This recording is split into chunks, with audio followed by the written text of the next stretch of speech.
RBI's new circular on stressed asset resolution, which has made it mandatory for all lenders to enter into an inter-creditor agreement within 30 days of a corporate default. The Indian Banks Association has now released the draft guidelines in keeping with the new RBI norms. Advait Rao, who was seen through the draft, joins us right now with the details and the importance of the same. Morning, Advait. Why is this so important? So just to give some context, last February, the RBI came out with its circular on stressed asset resolution.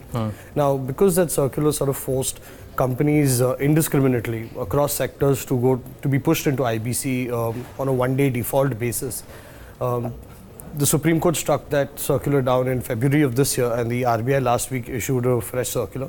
Essentially, what they've done is they've allowed banks to recognize a corporate NPA account or a corporate default within a 30-day period. They call this the review period, during which the banks and the other lenders have to come together and decide whether the company has some value in it and whether they can restructure the debt.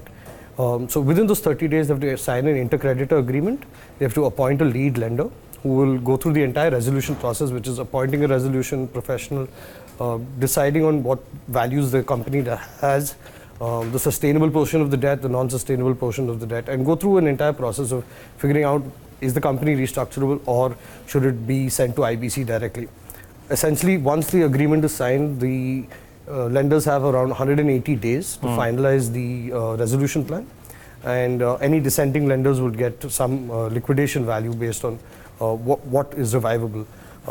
Legal experts say that this is a good sort of process to follow, because the banks can quickly recognize whether a company can be revived or not, and whether they can actually recover their dues or not, and to what extent they can. So within those 180 days, they can be pushed, the company or corporate borrower can be pushed into IBC or can be resolved under the 180-day window.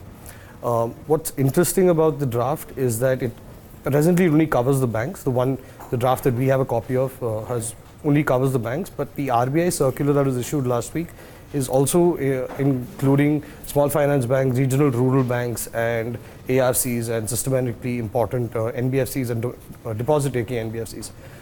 But other legal experts also contend that these ARCs, foreign banks, may not want to sign on to the ICA agreements, because there's a 180-day waiting period, during which there's a standstill agreement against any recovery that a lender can individually pursue against the securities that the borrower might have given them. So there could be some amount of delay, which is what happened when the Sashak committee last year, under the chairmanship of Sunil Mehta, the PNB chairman, came out with an inter-creditor agreement to sort of resolve these stressed accounts within the banking system.